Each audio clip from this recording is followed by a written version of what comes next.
Hello বন্ধুরা, তোমরা যারা কুলের আচার খেতে ভালোবাসো তাদের জন্য আজকের এই ভিডিওটা। আজকে একদম খুব অল্প সময়ের মধ্যে আমি তৈরি করে দেখাবো কুলের আচার।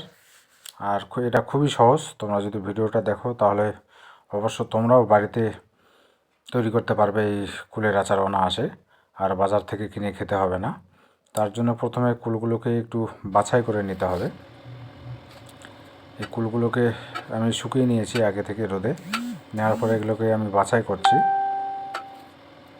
এই বাছাই পর্ব শেষ হওয়ার পরে আরও কিছু কাজ আছে, তোমরা দেখতে থাকো। আর কুলগুলো যথেষ্ট মিষ্টি, এখানে বেশি চিনি কিংবা গুড় দিতে হবে না, অল্পতেই হয়ে যাবে।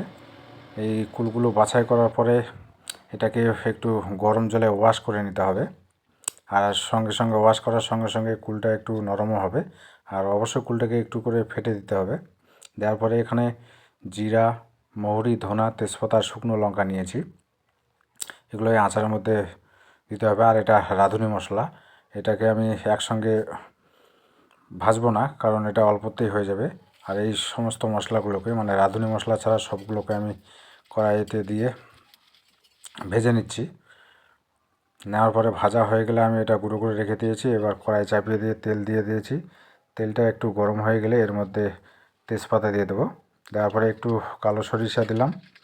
কালো সরিষাটা দেওয়া হয়ে গেলে এবার আর কোনো কাজ নেই, একটু রঙের জন্য হলুদ দিয়ে দিলাম। দেওয়ার পরে সেই গরম জল থেকে তুলে রাখা কুলগুলোকে দিয়ে দিলাম। দেওয়ার পরে একটু কষিয়ে নেওয়ার পরে এবার পরিমাণ মতো গুড় দিতে হবে।